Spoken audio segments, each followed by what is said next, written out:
Glórias a Deus. Nós vamos continuar nossa série de mensagens, Rei dos Reis, exposições do Evangelho de Mateus. Nós vamos para Mateus capítulo 26.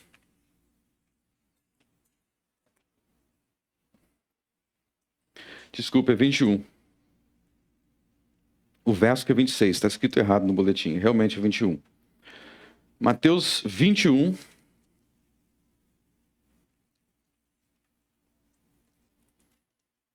Versos 26 a 29.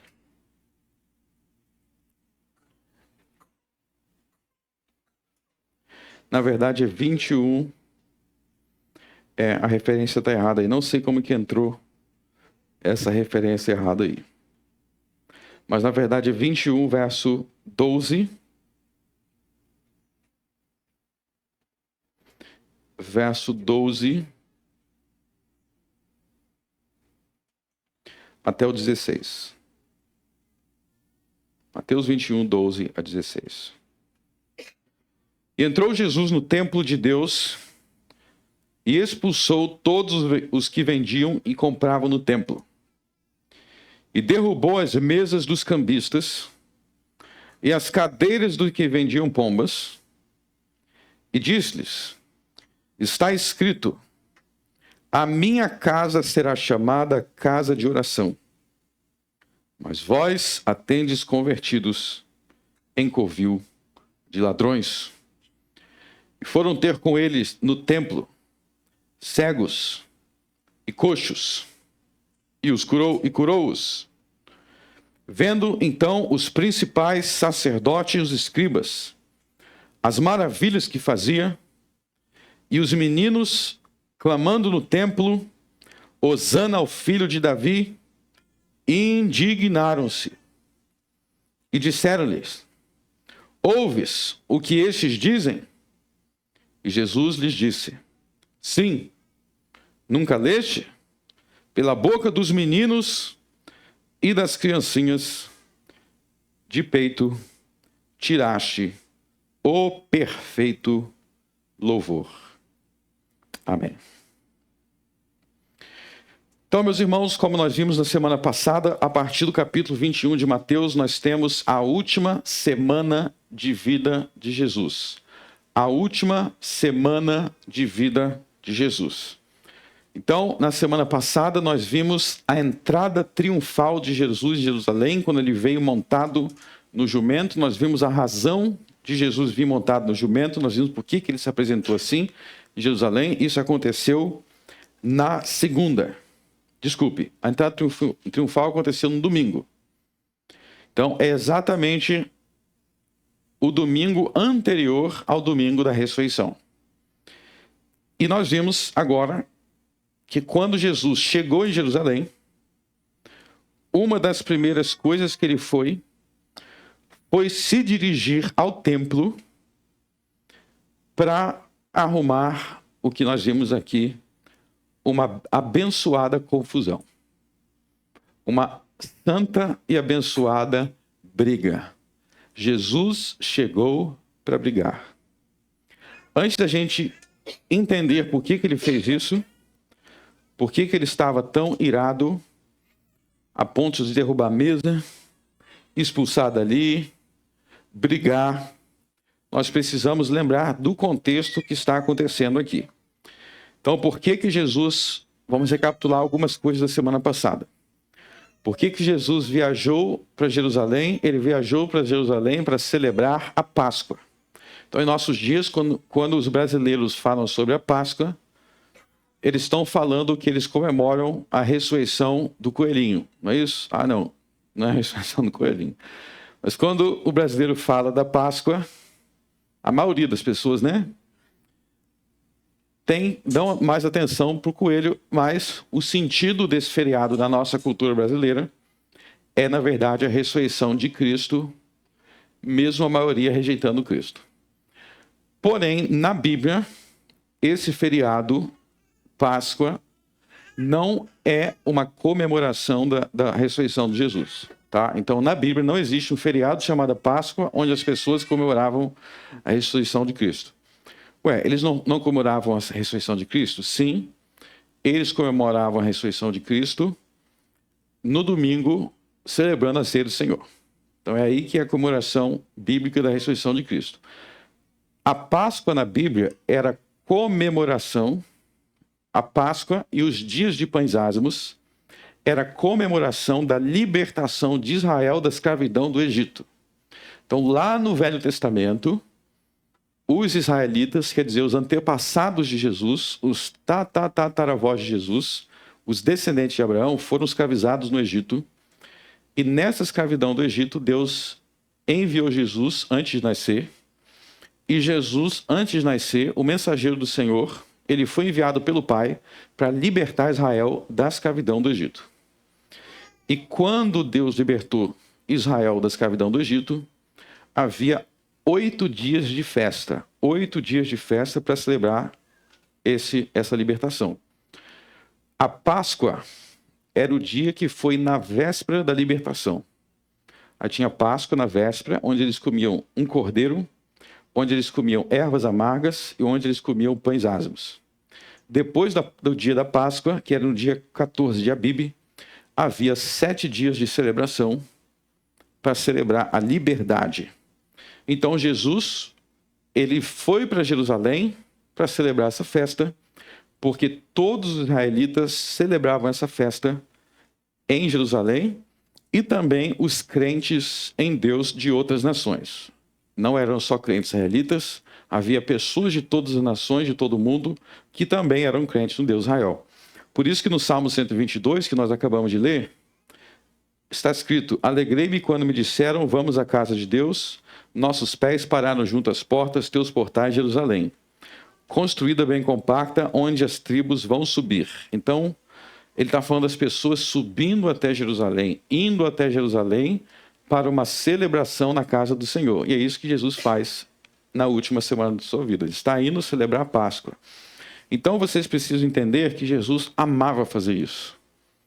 Celebrar a adoração de seu Pai no Templo de Jerusalém era a coisa que Jesus mais amava fazer enquanto ele esteve na Terra. E aí que nós vamos entender o papel desse templo, ok? Por que a celebração da Páscoa, dos dias de pães ázimos e as outras festas também que existiam, tabernáculo, festa de Pentecoste, por que as pessoas tinham que celebrar em Jerusalém? Por que elas não podiam fazer um churrasco no quintal da casa delas? Por que tinham que viajar para Jerusalém? Porque em Jerusalém ficava o templo. Em Jerusalém ficava o santuário. Então vamos entender melhor essa questão do santuário, voltando para o livro de Êxodo. Abra o livro de Êxodo.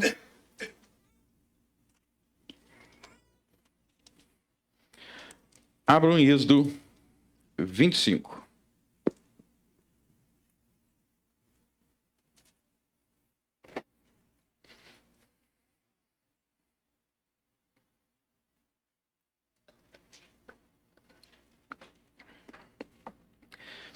Só para contextualizar antes de a gente ler.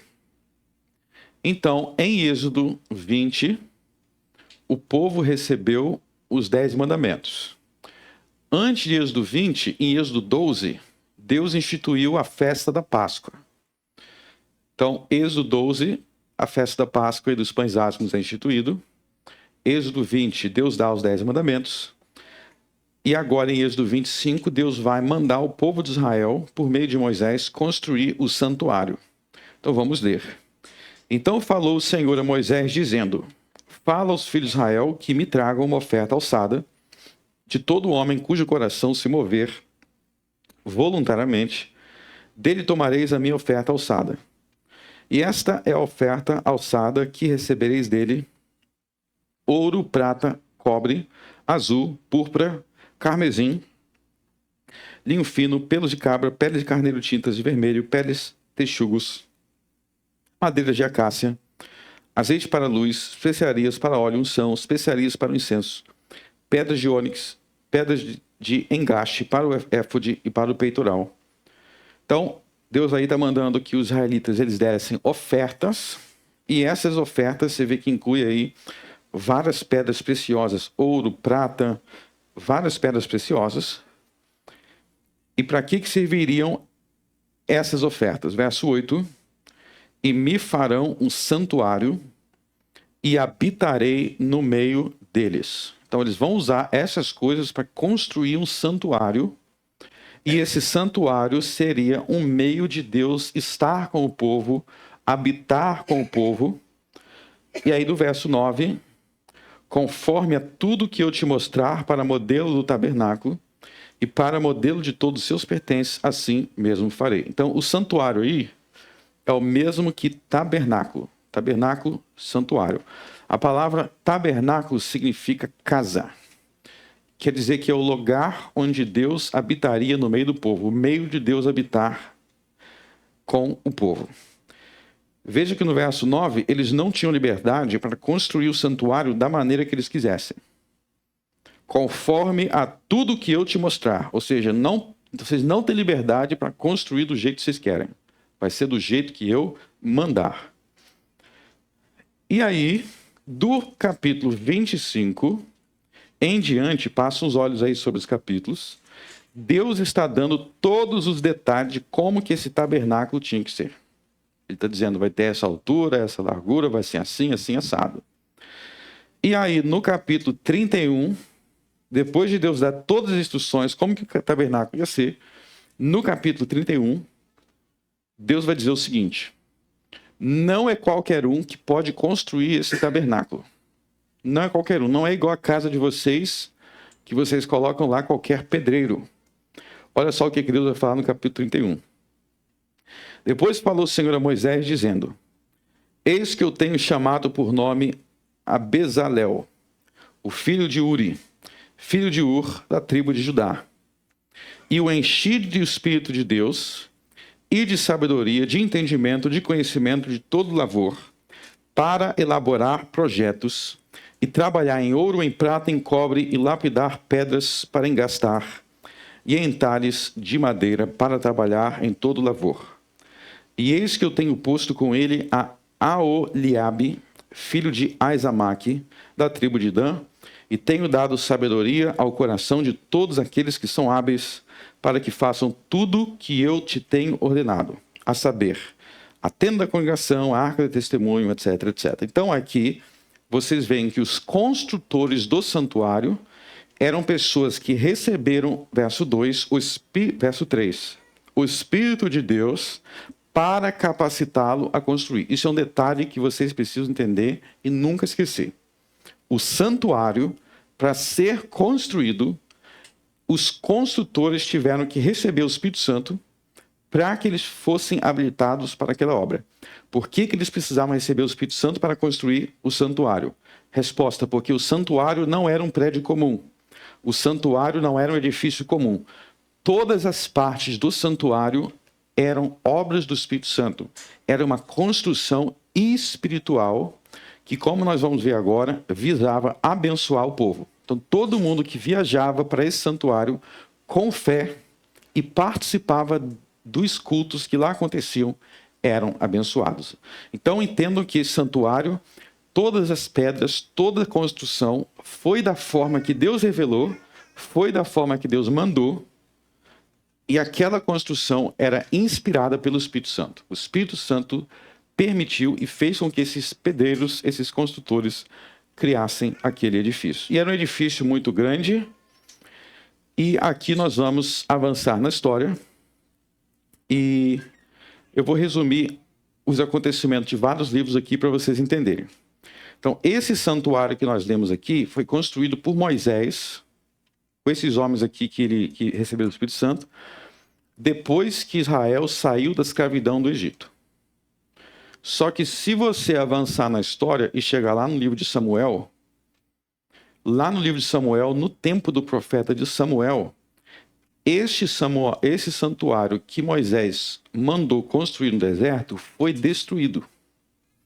Então, o santuário que Moisés mandou construir no deserto foi destruído. Por que foi destruído? Porque o povo começou a profanar aquele santuário, o povo começou a desrespeitar o santuário e teve uma guerra contra os filisteus, e os filisteus destruíram o santuário. E aí Israel ficou sem santuário, sem templo, por muitos anos. até que o rei Davi, aí a gente já está lá no livro de 2 Samuel, estou fazendo a viagem com vocês na Bíblia, o rei Davi começou a ficar incomodado. E aí ele falou com o profeta, ele falou, eu estou incomodado porque eu vivo no palácio, mas cadê o santuário de Deus? Eu não posso viver no palácio e Deus não tem o palácio dele. E aí o profeta disse para Davi, Davi, o seu pensamento está muito bom, mas quem vai construir o santuário vai ser o teu filho Salomão. Aí você vai para os livros de Reis e de Crônicas, e lá em Reis e Crônicas, Salomão constrói o santuário. E o santuário construído por Salomão era muito lindo, era muito bonito, e esse santuário ficava na cidade de Jerusalém.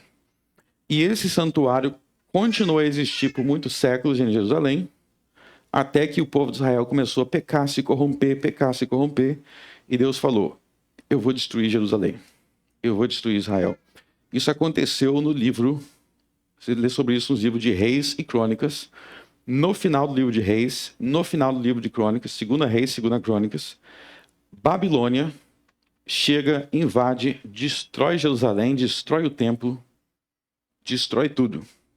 E aí, novamente, Israel fica sem santuário. Então, até agora, quantos santuários Israel já teve? 2. O primeiro foi construído por quem?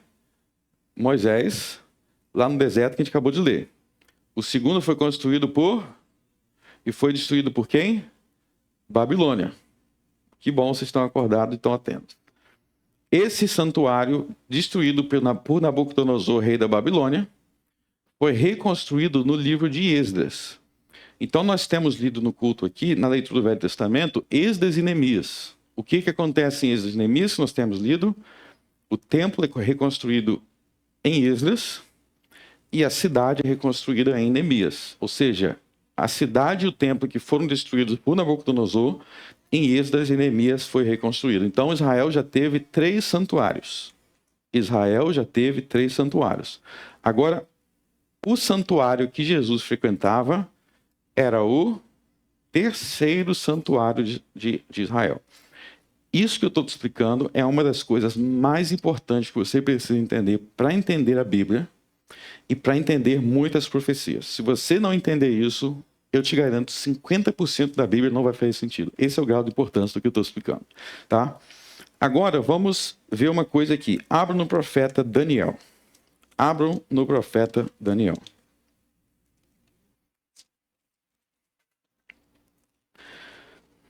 Quem sabe aonde que Daniel vivia? Daniel vivia na Babilônia. Por que Daniel vivia na Babilônia? Porque ele viveu no período que Jerusalém e o templo estavam destruídos por Nabucodonosor. E aí em Daniel capítulo 9, tem uma profecia muito importante que vai te dizer a época em que Jesus viria ao mundo. Então, se você entender essa profecia, isso aqui é uma das maiores provas que Jesus é o Cristo e é o Messias. Eu vou ler para vocês, Daniel 9. Verso 25. Sabe, entende, desde a saída da ordem para restaurar e para edificar Jerusalém, até o Messias, o príncipe, haverá 7 semanas e 62 semanas, as ruas e os muros se reedificarão, mas em tempos angustiosos. Então, ele está profetizando a reconstrução de Jerusalém. Em qual livro nós lemos sobre essa reconstrução de Jerusalém? Neemias, nós estamos lendo no culto. Ele reconstruiu o muro. Lembra que a gente leu a passagem da reconstrução do muro? É o que Daniel está profetizando. Então, Daniel está dizendo que depois desta restauração de Jerusalém, haveria tanto tempo. Agora, olha só o verso 26. E depois das 62 semanas será cortado o Messias, mas não para si mesmo. E o povo que há de vir destruirá a cidade e o santuário.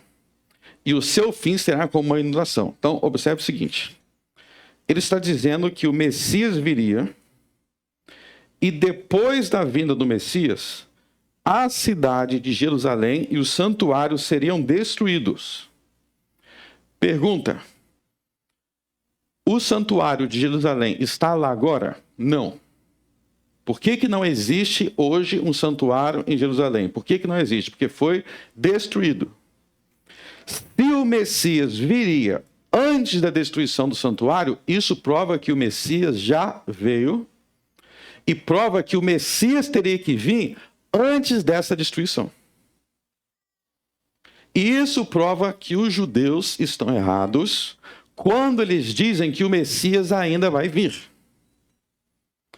Como eles podem dizer que o Messias ainda vai vir, se Daniel diz que o Messias viria antes da destruição do santuário, e essa destruição aconteceu no primeiro século, a prova disso é que eles não têm santuário. Então, esse verso prova que que o Messias deveria vir no século I. Porque no século I o santuário foi destruído. É simples assim. Então, se o Messias não veio mais. Porque esse texto prova que ele deveria vir no século I. Agora, se você não souber o que é um santuário, você não vai entender o que eu acabei de explicar. Se você não souber o que é um templo, você não vai saber o que eu acabei de explicar. Saber na Bíblia. Porque hoje todo mundo chama todas as igrejas de templo. Então entenda o seguinte, antes de a gente voltar para Mateus. Não existe nenhum templo, nem santuário nenhum no mundo hoje. Na história do mundo só existiram 3 santuários. 3. O primeiro construído debaixo de Moisés. O segundo construído debaixo de Salomão. O terceiro construído debaixo de Esdras. São os únicos santuários que já existiram de Deus na história do mundo. Nenhum outro. Aí você fala, mas por que isso aqui não é um santuário? Se aqui eu adoro a Deus. Porque na Bíblia, santuário é o lugar que oferecia sacrifícios de animais. Isso é um santuário. Então você já viu que as pessoas usam a palavra Páscoa errada e usam a palavra santuário errada, por isso que abre a Bíblia e não consegue entender o que está lendo, porque usa as palavras com sentido errado. Desculpa, mas é assim. As pessoas pegam termos bíblicos, usam com um sentido que não tem na Bíblia, por isso que quando lê a Bíblia, não entende. Teve uma vez que uma pessoa me perguntou, pastor, como que Jesus celebrava a Páscoa antes de ressuscitar? Eu não entendi a pergunta. Ele falou, eu fiquei pensando assim um tempão. Aí eu me caiu a ficha, porque como que ele celebrava a ressurreição dele antes de ressuscitar? É porque a pessoa está seguindo o sentido atual da palavra e não o sentido bíblico. Então, o que Jesus ia fazer no templo? Ele ia adorar a Deus por meio de sacrifícios de animais. Então, no templo, eles sacrificavam animais, os levitas, e eles cantavam salmos, e eles ouviam pregações sobre a palavra do Senhor. Então, o Messias viria antes da destruição do terceiro santuário, que foi destruído no século I. Isso prova que o Messias, profetizado por Daniel, já veio. E o nome dele é Jesus de Nazaré. Então, voltando para Mateus 21,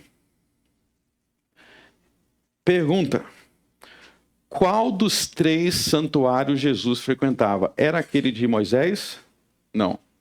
Era o construído por Salomão? Não. Foi construído no livro de Esdras. Vocês estão demais. Então, vamos lá. E antes de avançar, a outra coisa que vocês precisam entender é o seguinte. Isso aqui também é muito importante. Eu falei para vocês o quanto que Jesus amava Jerusalém, ele amava o templo. Entenda que a aparência que a cidade de Jerusalém tem hoje não é a aparência que ela tinha no tempo de Cristo. Tá? Alguém aqui já viajou para Jerusalém? Ninguém? Eu tenho vontade de viajar para lá. Um dia eu vou. Mas alguém aqui já viu Jerusalém na televisão, pelo menos televisão e fotos vocês viram, né? Tá. Tudo que você viu de Jerusalém nas fotos e no televisão, no YouTube, seja o que for, se você acha que você viu como que era no tempo de Cristo, você está enganado. Ok? Pega tudo que você viu e aperta assim, delete. Isso era assim no tempo de Cristo, não, negativo. A cidade de Jerusalém que existia no tempo de Cristo foi completamente destruída, completamente. Só sobrou um muro na parte que era externa da cidade. Então, tudo que existia naquela região do tempo de Cristo só tem um muro, que é onde os judeus se vestem de preto e ficam lá chorando no muro. O nome é Muro das Lamentações. Só isso. E por que é importante entender isso? Porque a Bíblia explica, por exemplo, em Joel 2, que a cidade de Jerusalém ficaria como um deserto. E se você olhar para hoje, aquele lugar parece um deserto. Na verdade, para mim, parece uma favela no meio do deserto. Algumas partes de Jerusalém parecem favela no meio do deserto. No tempo de Jesus era assim? Não. No tempo de Jesus, Jerusalém era muito arborizada e era uma das cidades mais bonitas do mundo. Alguns autores dizem que era a cidade mais bonita do mundo. Eu acredito que era mais. Então entenda, a cidade de Jerusalém era uma das ou a mais cidade bonita do mundo, era muito arborizada, as casas eram lindas, era tudo muito lindo. Mas eu vi uma foto que é meio esquisito. Apaga, esquece, você nunca viu Jerusalém.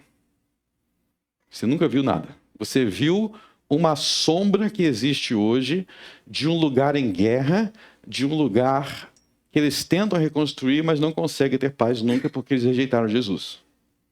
E a Bíblia diz, no profeta Isaías, no livro de Joel, que o pecado transforma lugares belos em desertos. Abre Joel 2, por exemplo.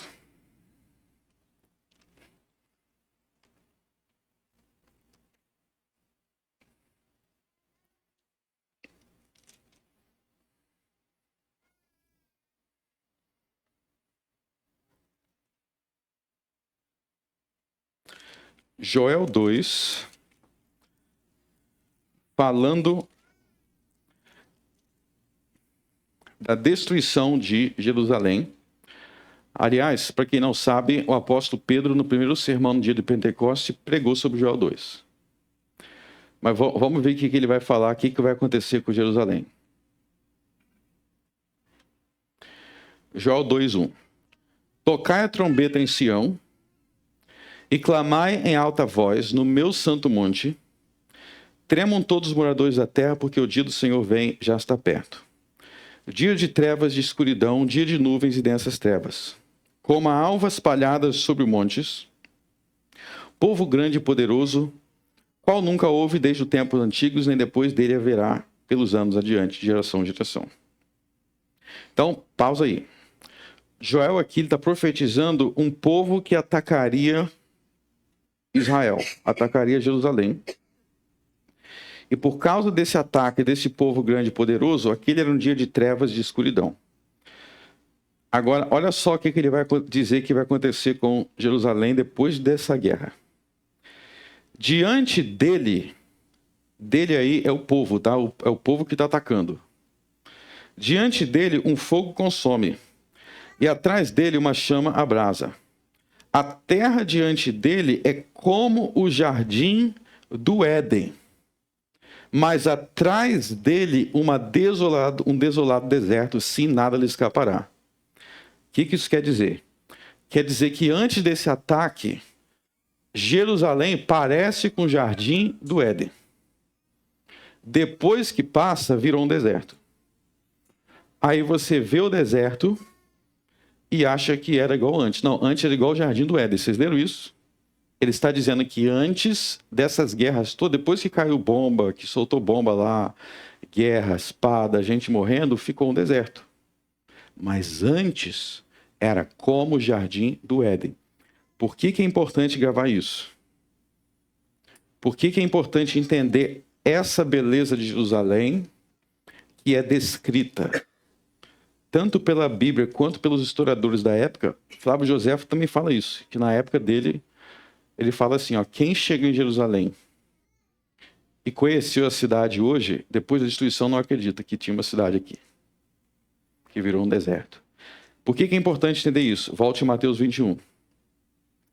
Para você entender que a Jerusalém que Jesus frequentava, o templo que Jesus frequentava, era o lugar mais glorioso do mundo, tanto em termos espirituais, quanto em termos físicos. E essa era a cidade que Jesus amava. Então a gente tem que tomar muito cuidado com a impressão que as falsas imagens, as falsas fotos e os filmes causam na nossa mente, porque se você não entender a glória de Jerusalém, você não vai entender o que o pecado causa com o povo que se entrega a ele. Você tem que entender a glória de Jerusalém para você entender, meu Deus, era tão glorioso assim, por que deixou de ser? Por que perdeu essa glória? Porque o pecado humilha as nações. E o pecado humilha você se você não largá-lo. O pecado destrói. O pecado deixa tudo destruído, feio, arrasado, desmoralizado. É uma cidade desmoralizada, destruída. A cidade mais... Então, a Jerusalém que Jesus amava, não era essa aí não, tá? Não era assim não. Agora, vamos entender, vamos refletir aqui sobre o templo. Então, o templo era o lugar que Deus era adorado por pessoas que vinham de todo o mundo para essa bela cidade, para esse belo edifício. E Jesus, então, ele começa a expulsar os vendilhões do templo. E nessa passagem aqui, da expulsão dos vendilhões do templo, isso também refuta uma visão que muitos têm de Jesus, em que Jesus é sempre um estoico.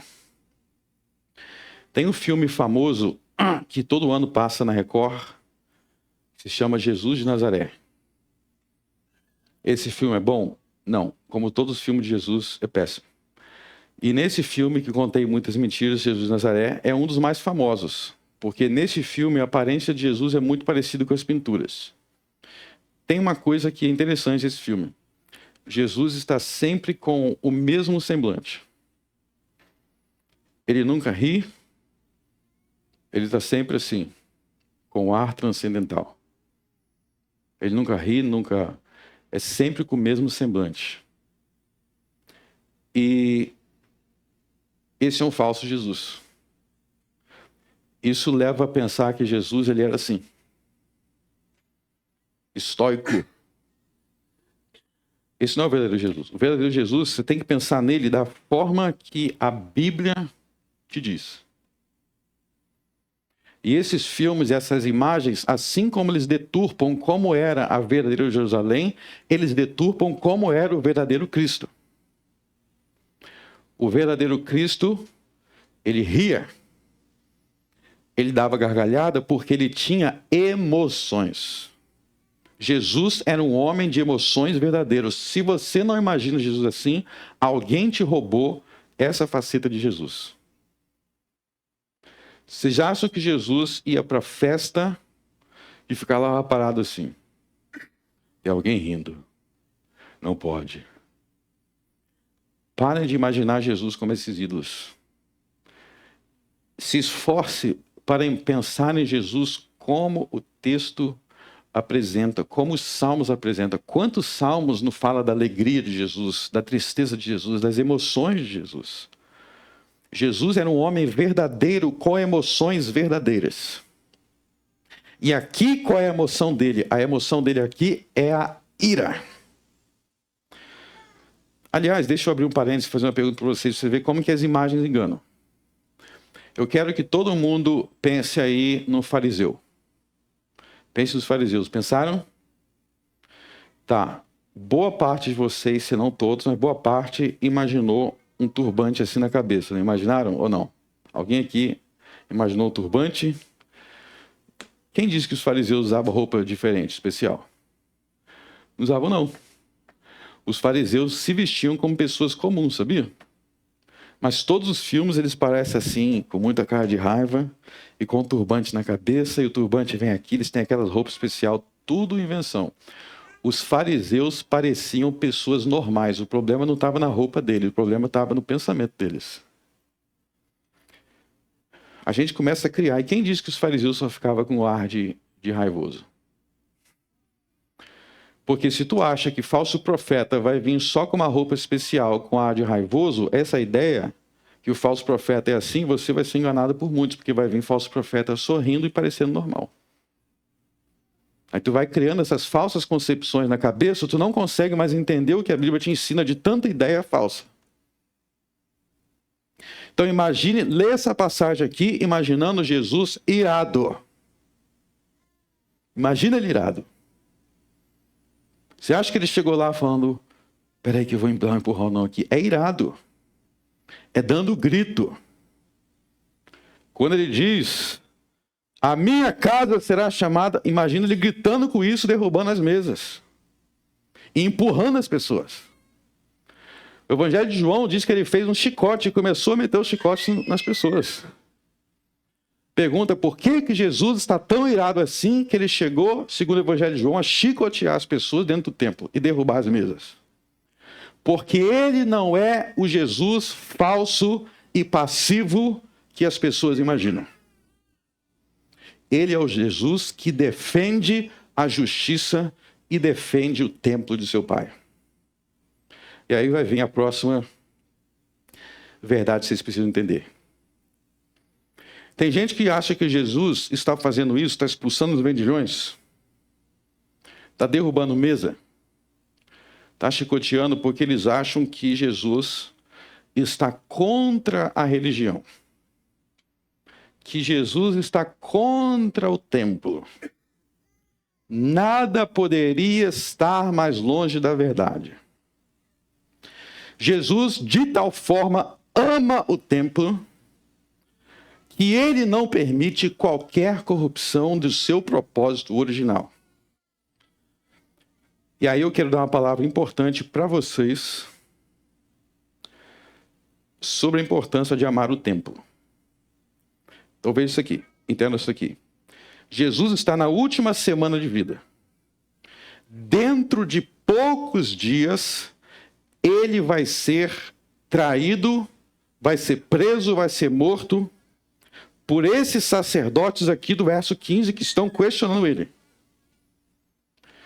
Então Jesus estava cercado de pessoas falsas. Não só falsos, mas assassinos. Mas ainda assim, Jesus vai adorar no templo. Vocês estão entendendo? Jesus não despreza o templo porque tem gente corrupta lá. Porque Jesus diferencia entre o que Deus instituiu e o que os homens inventaram. Perceba que Jesus, ao derrubar as mesas, os cambistas, Jesus está estabelecendo uma clara diferenciação entre eu rejeito o que Deus não instituiu, que são esses corruptos, mas eu honro o que foi instituído por Deus, que é o templo, que é o seu culto, que é o seu sacrifício. É assim que nós devemos ser com a igreja também. Tem gente que fala, eu não quero saber de igreja, eu não quero ir na igreja, porque existe corrupção, existem erros na igreja. Mas o que Jesus fez? Jesus rejeitou os erros. Ele não rejeitou o que Deus instituiu. E eu vou dizer como que é grave misturar as duas coisas. Eu não quero saber de igreja porque lá tem hipócrita. Bom, em primeiro lugar, se lá tem hipócrita, esse seu discurso você tem que ir porque você vai ser mais um. Venha que tem espaço para mais um hipócrita. Porque Jesus não deixou de ir no templo porque tinha hipócrita. Vou te dizer como que isso é sério. Imagina o seguinte. Imagina que você tem um grande amigo. Você tem um grande amigo. E essa pessoa que você considerava como amigo te trai. Faz muitas coisas erradas contra você, você não sabia, você descobre que essa pessoa era falsa. Por tudo que ela faz contra você. Aí eu, que também sou teu amigo, eu falo assim, ó, eu não vou ser mais teu amigo, tá? Eu. Aí você vai falar, por quê? Porque aquela pessoa que andava contigo era falsa. Então você é falso também.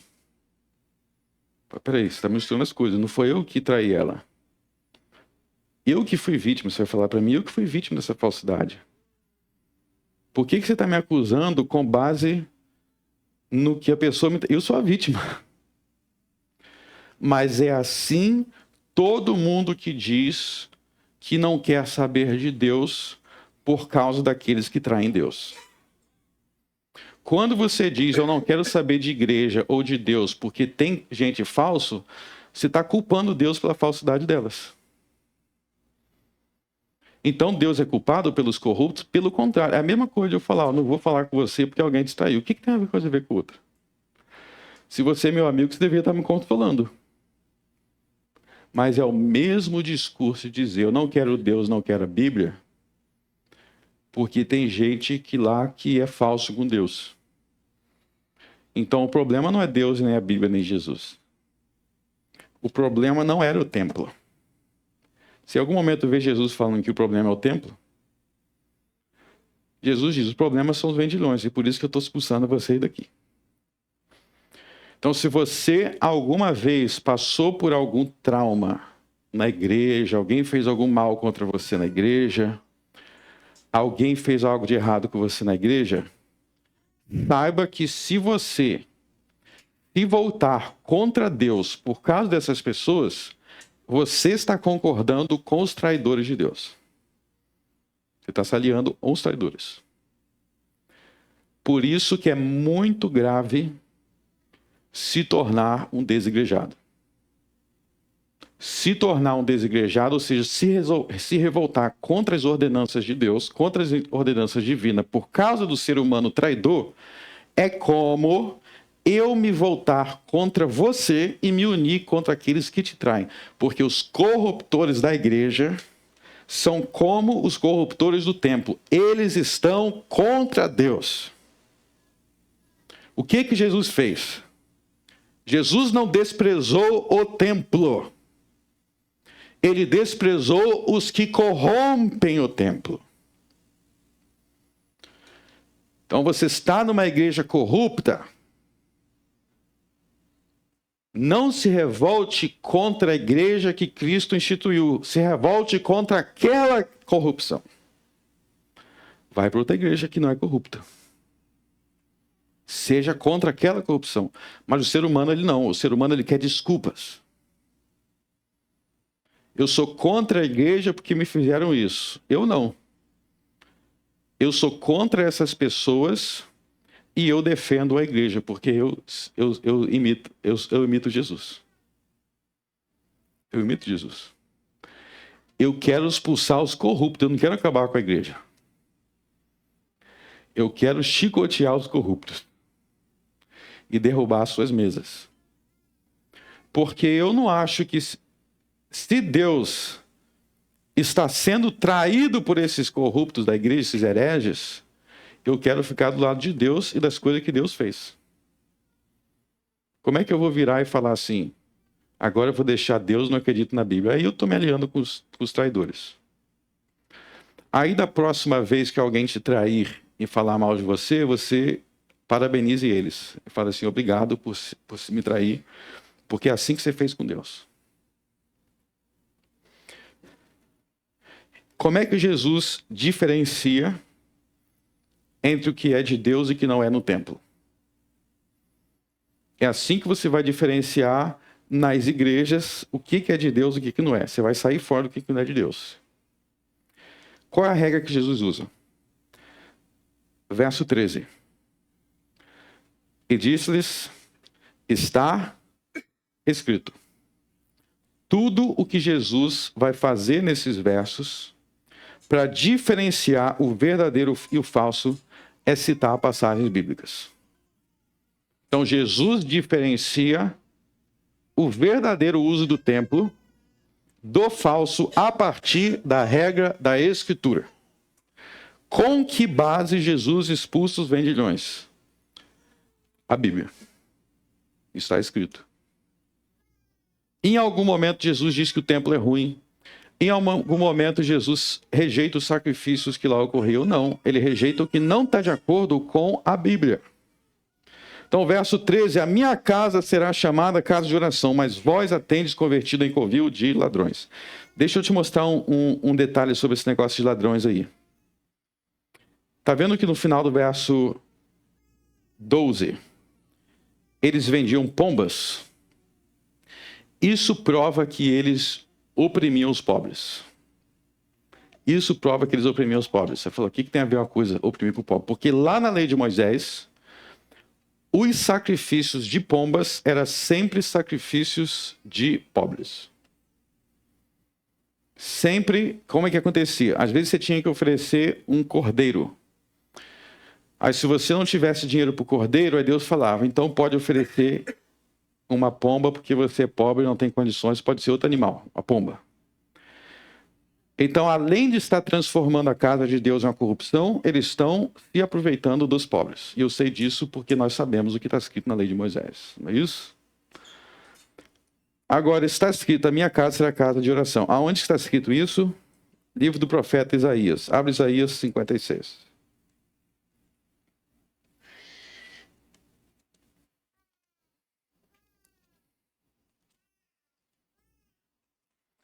Isaías 56.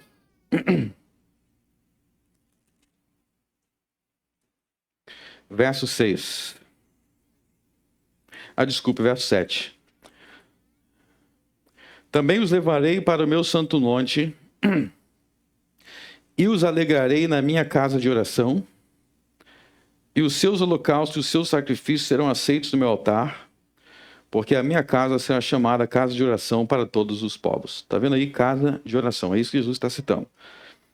E você vê aí, como eu expliquei antes, que o santuário era o lugar de oferecer holocaustos e sacrifícios. Na nova aliança, nós oferecemos holocaustos e sacrifícios de animais? Não. Por isso nós não temos santuário. Então, casa de oração para todos os povos. Isso era o templo. Então, qual é o ponto de Jesus? Volte lá em Mateus 21. Qual é o ponto de Jesus? O templo tem uma finalidade. O templo tem um propósito.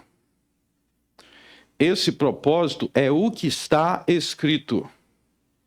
Da mesma forma, qual é o propósito da igreja? O propósito da igreja é o que está escrito. Então eu amo a igreja naquilo que está escrito. E o que eu não gosto sobre a igreja? Aquilo que não está escrito e que são acréscimos. Como os vendilhões do templo. Por isso, vocês nunca vão me ver vendendo nada aqui. Dia de domingo, vendendo, vamos vender isso, vamos vender aquilo. Vamos fazer sorteio, você faz isso, não. A igreja deve operar com os recursos, os meios que Deus dá, e não deve virar uma casa de comércio. E se você se chateou com a igreja por ter virado uma casa de comércio, o que você deve fazer é defender a igreja. Eu vou largar a igreja. Parabéns, você se uniu com os ladrões. Você tem que defender a igreja e se juntar com Jesus, expulsando os vendilhões. E aí, diante de tudo isso, verso 14, e foram ter com ele no templo cegos e coxos e curou-os. Qual é a importância de Jesus estar curando cegos e coxos dentro do templo? A gente já falou sobre isso quando a gente estava falando sobre João Batista. Abram lá em Mateus 11.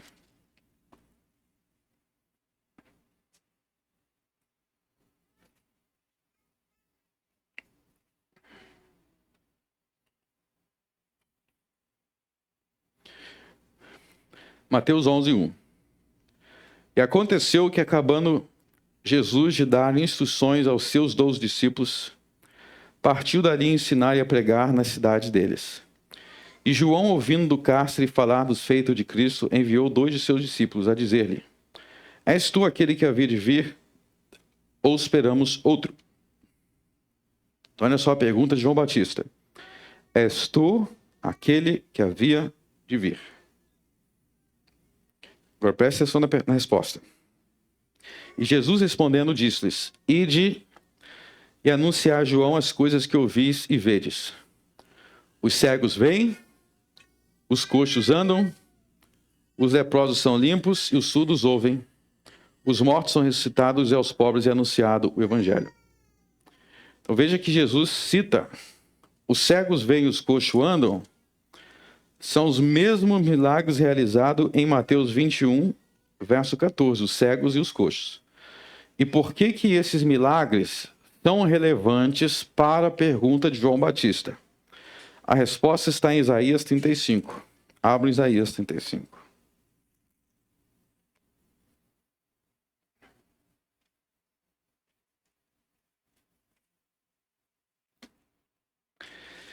Isaías 35, verso 3.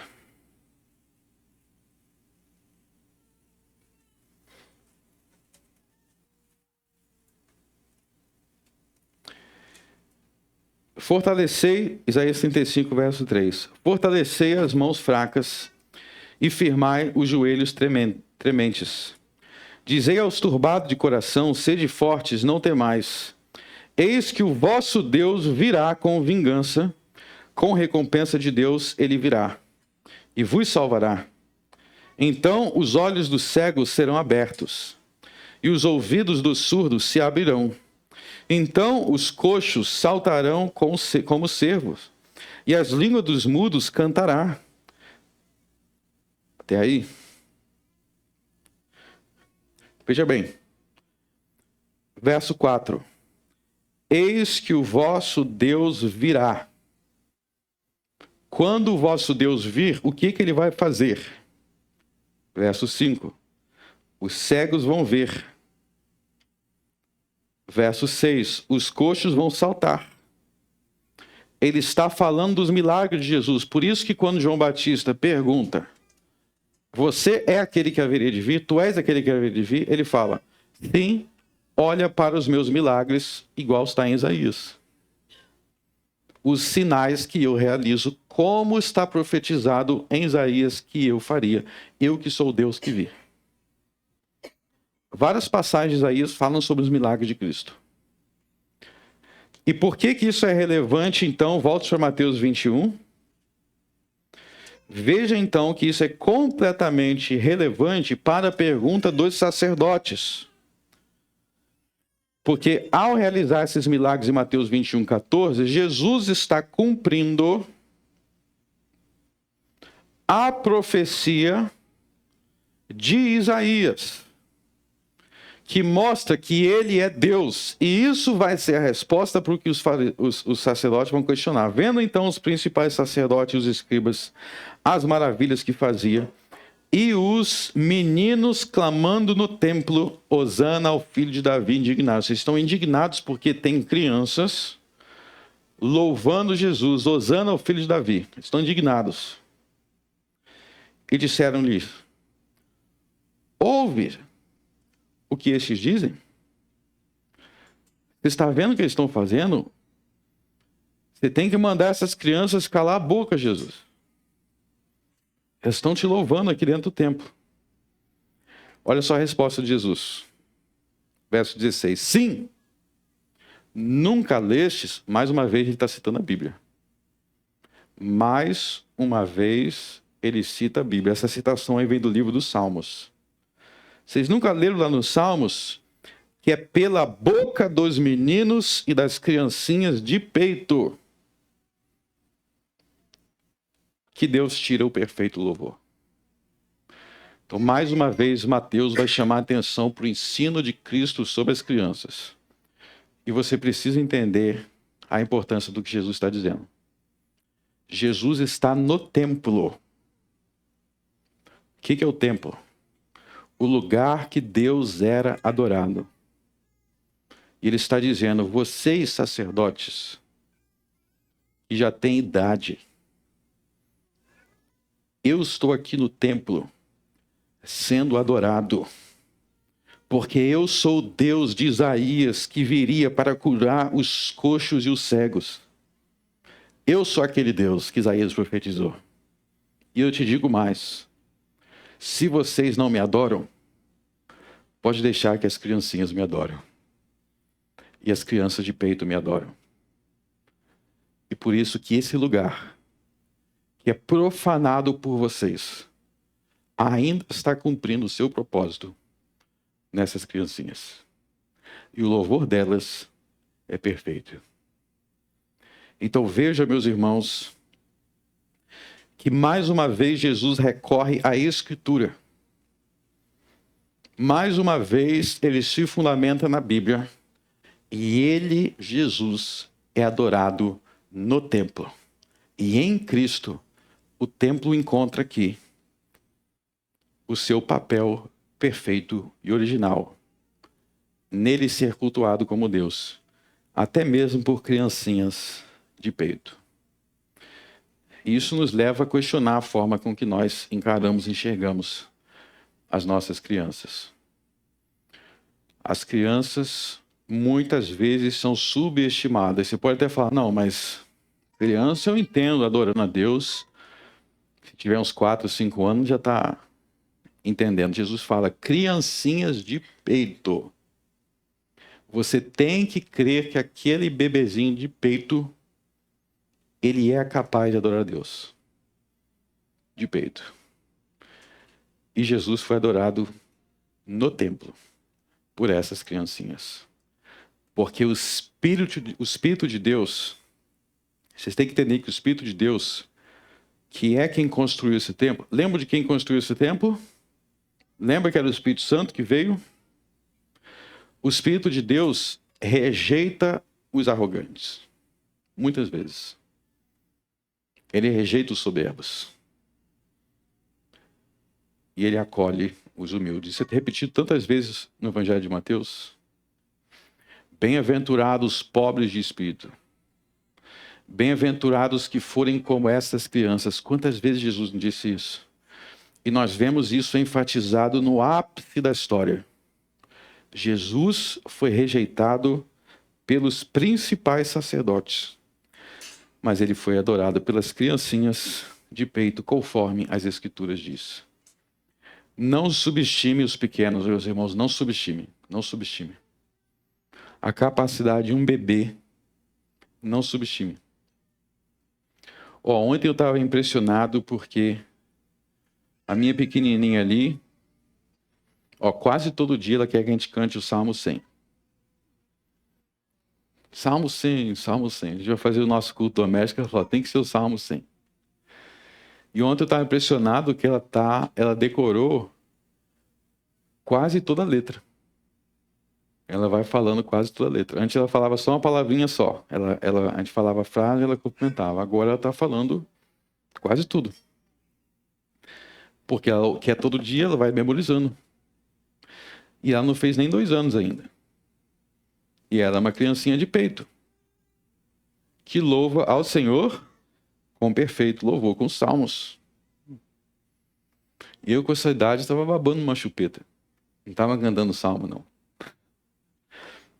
Então aqui, meus irmãos, nós vemos que Jesus, ele não rejeita o templo, ele não rejeita as instituições do templo, porque apesar da perversão humana, Jesus não rejeita aquilo que procede do Espírito de Deus.